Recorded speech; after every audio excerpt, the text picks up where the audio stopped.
Bapak, Ibu, saudara-saudara yang kekasih di dalam Tuhan, satu sukacita yang besar kita boleh bertemu, berjumpa dalam acara Saat Teduh Malam dari Badan Pekerja Sinode Wilayah 4 Gereja Toraja. Bapak, Ibu, saudara-saudara yang kekasih di dalam Tuhan, dari negeri Ipin Upin, kami menyampaikan shalom bagi kita semua. Di tengah-tengah kebun di hutan Sabah ini, saya menyampaikan kepada kita salam sehat. Selamat bertemu dalam Saat Teduh malam ini. Bapak, Ibu, saudara-saudara yang kekasih, mengawali Saat Teduh malam ini, saya mengajak kita mengangkat pujian indahnya Saat yang Teduh.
Bapak, Ibu, saudara-saudara yang kekasih di dalam Tuhan, sebelum kita membaca dan merenungkan firman-Nya pada malam hari ini, baik kita satu di dalam doa. Mari kita berdoa. Bapa kami di dalam surga, firman-Mu terlalu dalam untuk dijangkau oleh akal kami yang terbatas. Oleh karena itu ya Allah, biarkanlah kuasa Roh Kudus menolong kami menemukan makna firman-Mu, agar dari dalamnya kami bangun hidup kami berdasarkan iman yang benar. Dari pengertian yang benar, kami terus berjalan dalam pengharapan di dalam Kristus Yesus. Tolong kami semua untuk membaca dan merenungkan firman-Mu pada malam ini. Layakkan kami, ampuni kami. Di dalam Kristus Yesus kami datang berdoa dan mengucap syukur. Amin. Saudara-saudara yang kekasih di dalam Tuhan, bacaan kita pada malam hari ini terambil dari kitab Markus pasal 16, ayatnya yang pertama hingga ayatnya yang ke-8. Firman Tuhan berbunyi demikian. Setelah lewat hari Sabat, Maria Magdalena dan Maria ibu Yakobus serta Salome membeli rempah-rempah untuk pergi ke kubur dan meminyaki Yesus. Dan pagi-pagi benar pada hari pertama minggu itu, setelah matahari terbit, pergilah mereka ke kubur. Mereka berkata seorang kepada yang lain, "Siapa yang akan menggulingkan batu itu bagi kita dari pintu kubur?" Tetapi ketika mereka melihat dari dekat, tampaklah batu yang memang sangat besar itu sudah terguling. Lalu mereka masuk ke dalam kubur dan mereka melihat seorang muda yang memakai jubah putih duduk di sebelah kanan. Mereka pun sangat terkejut. Tetapi orang muda itu berkata kepada mereka, "Jangan takut. Kamu mencari Yesus orang Nazaret yang disalibkan itu. Ia telah bangkit. Ia tidak ada di sini. Lihat, inilah tempat mereka membaringkan dia.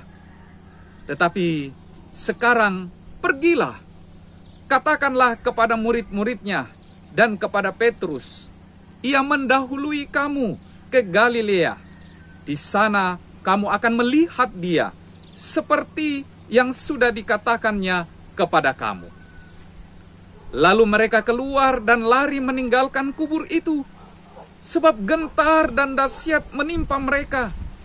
Mereka tidak mengatakan apa-apa kepada siapapun juga, karena takut.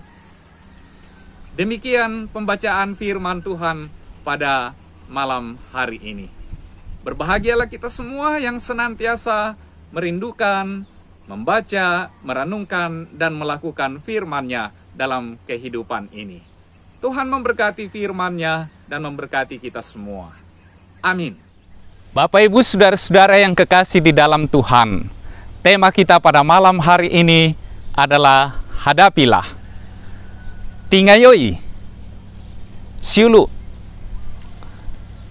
Ada sebuah ungkapan yang mengatakan ketika jalan kanan kiri tertutup dan jalan di belakang, di depan buntu, janganlah putus asa.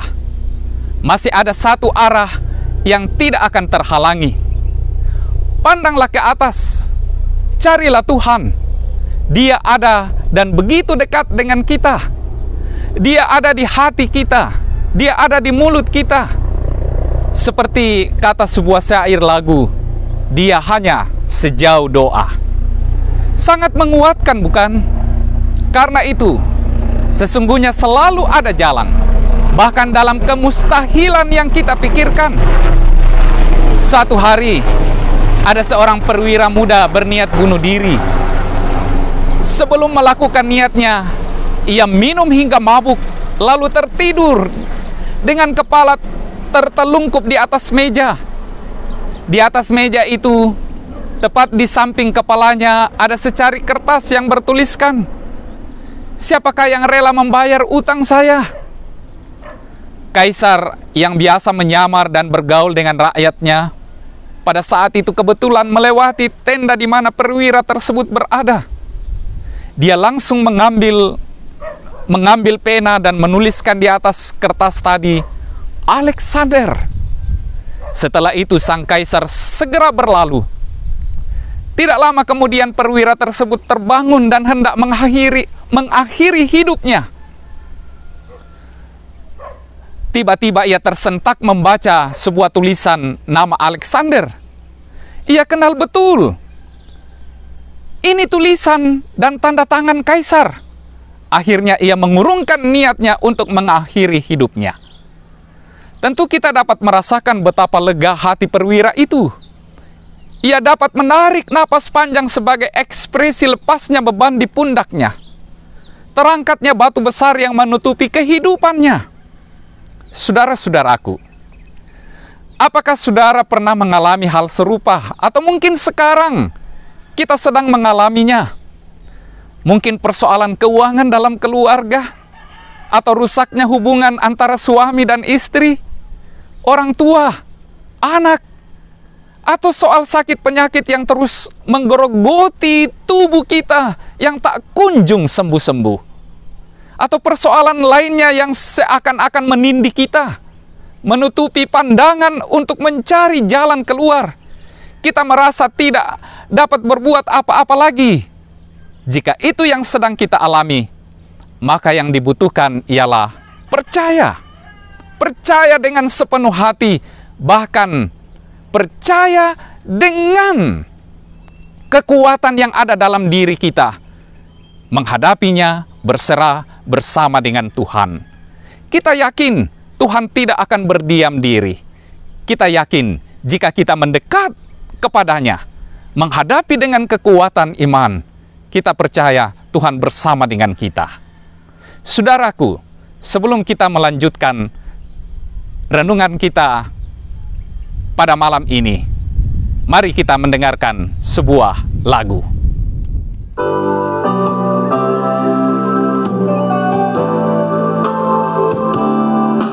Ketika ku hadapi kehidupan ini,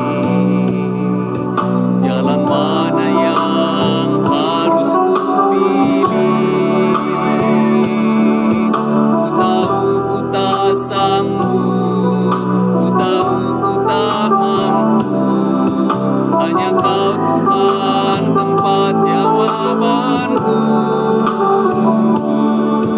Aku pun tahu ku tak pernah sendiri, sebab Engkau Allah yang menggendongku. Tangan-Mu membelaiku, cinta-Mu memuaskanku. Kau mengangkatku ke tempat yang tinggi. Janji-Mu seperti fajar pagi hari, yang tiada pernah terlambat bersinar. Cinta-Mu seperti sungai yang mengalir, dan ku tak betapa dalam kasih-Mu.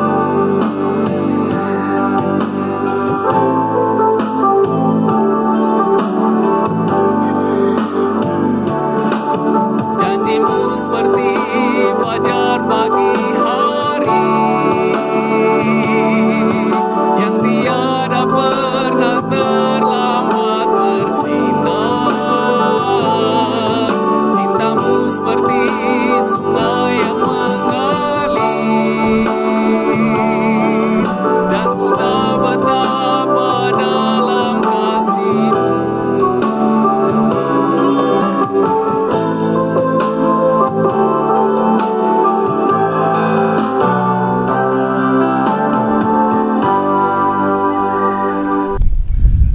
Saudara-saudara yang kekasih, dalam kesaksian Injil Markus pasal 16 ayat yang pertama hingga ayatnya yang ke-8 tentang kebangkitan Yesus. Pagi-pagi benar datanglah 3 orang perempuan yang hendak merempah-rempahi tubuh Yesus. Tetapi setiba di kubur, ternyata ada batu besar yang menghalangi mereka masuk ke dalam. Gelisah dan bersedihlah mereka, tidak berdaya untuk menggulingkan batu itu. Tapi bersamaan dengan itu, hasrat mereka kuat masuk ke dalam gua. Dalam kebingungannya, mereka saling berkata, "Siapa yang akan menggulingkan batu itu bagi kita dari pintu kubur?" Saudara, pertanyaan ini sering pula kita ajukan, bukan? Siapa yang akan menggulingkan batu masalah? Siapa yang akan menyingkirkan batu pergumulan hidupku? Siapa yang akan mengangkat aku keluar dari semua kepenatan hidup ini? Siapa yang akan menolong aku di tengah-tengah perasaan galau dan tak jelas itu? dikisahkan bahwa ketiga perempuan itu mendekati gua tersebut, dan ternyata batu sudah terguling. Dan semakin mereka mendekati masuk ke dalam gua itu, ada malaikat Tuhan yang memberitakan bahwa Yesus Tuhan yang kamu cari tidak ada di situ. Dia telah bangkit. Saudara, ketika ada persoalan yang besar dalam hidup kita, jangan lari, jangan pergi menjauhi, tetapi belajar dari ketiga perempuan itu. Mari mendekat, hadapi, tapi jangan sendiri, melainkan hadapi dengan iman, dengan pengharapan, karena selanjutnya kita akan menemukan entah bagaimana cara Tuhan. Kita mungkin tidak tahu secara detail, tetapi kita akan alami dan saksikan batu persoalan telah terguling, ada jalan keluar. Dan jika kita terus melewati jalan yang Tuhan tunjukkan, maka bukan saja kita menemukan jalan keluar dan merasa lega, tetapi kita juga akan menyaksikan hal besar yang Tuhan nyatakan kepada kita. Bukankah Tuhan sanggup mengubah kesulitan menjadi batu pijakan menuju kemenangan bagi kita? Tuhan memberkati kita semua. Shalom. Amin. Saudara-saudaraku, mari kita satu dalam doa. Tuhan, kami bersyukur karena Engkau selalu berjalan mengiringi kami dengan berkat, kasih, karunia, dan kekuatan dalam menghadapi berbagai tantangan kehidupan dunia ini. Terima kasih untuk firman-Mu pada malam ini. Tuhan berkati firman-Mu, Tuhan berkati kami, sehingga kami terus berjalan dalam pengharapan yang sungguh, bahwa Tuhan adalah gunung batu keselamatan kami, sumber pertolongan kami satu-satunya. Tuhan, Engkau memberkati semua umat-Mu dalam pergumulan, dalam keadaan-keadaan yang sulit, keadaan-keadaan yang susah. Terlebih lagi Tuhan, bagi saudara-saudara kami yang mengalami bencana di Luwu Utara, kami yakin Tuhan terus memberikan pengharapan yang sungguh bagi mereka. Kami yakin Tuhan memberikan semangat di dalam menata kehidupan di hari yang akan datang. Kami juga berdoa Tuhan bagi kami semua yang ada di perantauan, terutama yang ada di negeri kerajaan Malaysia. Tuhan kuatkan, teguhkan kami semua, sehingga kami yang ada di perantauan di negeri jiran ini, kami semua tetap kuat, tetap tabah menghadapi suka dan duka dalam pergumulan pekerjaan di negeri kerajaan Malaysia. Kami yakin Tuhan tidak akan pernah membiarkan kami semua. Berikan semangat dalam menapaki hari-hari kehidupan kami. Dan biarlah Tuhan juga memberkati kami, agar kami terus juga memikirkan bagaimana kami terus menjadi berkat bagi negeri kerajaan Malaysia. Ya Tuhan, kami berdoa bagi gereja-Mu, Gereja Toraja. Biarlah Engkau sendiri menyatakan kebaikan, kasih sayang, pimpinan dan penyertaan bagi pengurus Sinode Gereja Toraja. Kami yakin Tuhan akan selalu memberikan hikmat. Bahkan pengurus wilayah, pengurus klasis, hingga ke jemaat-jemaat, dimanapun Tuhan tempatkan gereja-Mu. Kami juga berdoa bagi Gereja Presbyterian Malaysia. Biarlah Engkau selalu menjaga dan menaungi, agar gereja-Mu juga boleh menjadi berkat bagi kerajaan Malaysia. Ya Bapa di dalam sorga, hanya Engkaulah kekuatan dan harapan kami dari hari ke hari. Jangan biarkan kami menghadapi keadaan selama masa-masa penyebaran COVID-19. Kuatkan, teguhkan kami. Biarlah Tuhan juga menjaga, menaungi pemerintah kami, orang-orang yang Kau berikan kepercayaan di dalam menangani penyebaran COVID-19. Kami yakin Tuhan akan selalu memberikan yang terbaik bagi mereka. Ya Bapa, dari tengah-tengah kebun ini kami berdoa semoga kasih karunia dan damai sejahtera mengiringi kami semua dalam menapaki hari-hari kehidupan ini. Jangan biarkan kami semua ya Tuhan, sayangi, lindungi, naungi kami. Ampuni kami ya Tuhan. Kami datang berdoa kepadamu di dalam Kristus Tuhan dan Juru Selamat kami yang hidup.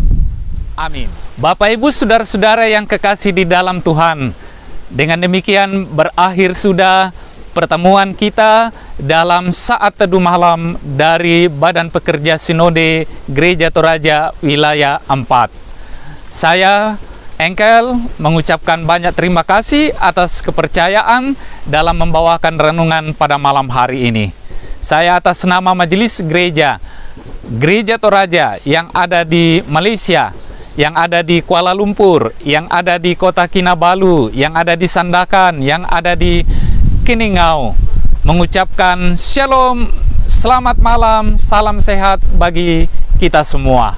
Kami juga berharap Bapak Ibu terus mendoakan kami di sini sehingga kami tetap semangat menjalani hari-hari kehidupan yang Tuhan anugerahkan bagi kita semua.